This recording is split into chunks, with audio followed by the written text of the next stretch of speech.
কেমন আছো তোমরা? নিশ্চয়ই খুব ভালো আছো। আমিও বেশ আছি। চলো, অনেক দিন পর তোমাদেরকে নিয়ে যাব আমার ছাদের বাগানগুলোতে।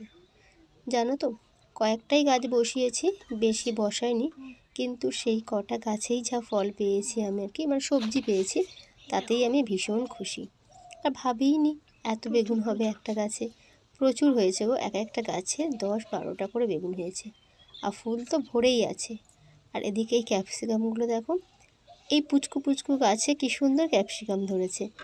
বেশ কয়েকটা ক্যাপসিকাম ছিঁড়ে নিচ্ছি। জানো তো, আগে যখন লেগেছিল একটা দুটো তুলে নিয়েছিলাম, আর ভেবেছিলাম যখন অনেকগুলো একসাথে হবে আর কি, তোমাদেরকে তুলে তোমাদেরকে দেখাবো, সেই অপেক্ষায় ছিলাম। কিন্তু দেখলাম যে না, ক্যাপসিকামগুলো না লাল হয়ে যাচ্ছে, মানে পেকে যাচ্ছে আর কি। সেই জন্যই আর কি তুলে ফেললাম। আর তার সাথে সাথে কয়েকটা বেগুনও তুললাম, ভেবেছিলাম আরও কয়েকটা তুলবো। তারপর ভাবলাম না, তুলে ফেললে না গাছগুলো ফাঁকা হয়ে যাবে, দেখতে একদমই ভালো লাগবে না। সেই জন্য প্রয়োজন মতন কয়েকটা তুললাম, আর বাকিগুলো গাছেই রয়েছে। আর তার সাথে সাথে তুলেছিলাম কয়েকটা আর কি লঙ্কা। চলো, আজ তাহলে আসি, পরে অনেক আবার গল্প হবে। ততক্ষণের জন্য তোমরা খুব ভালো থেকো।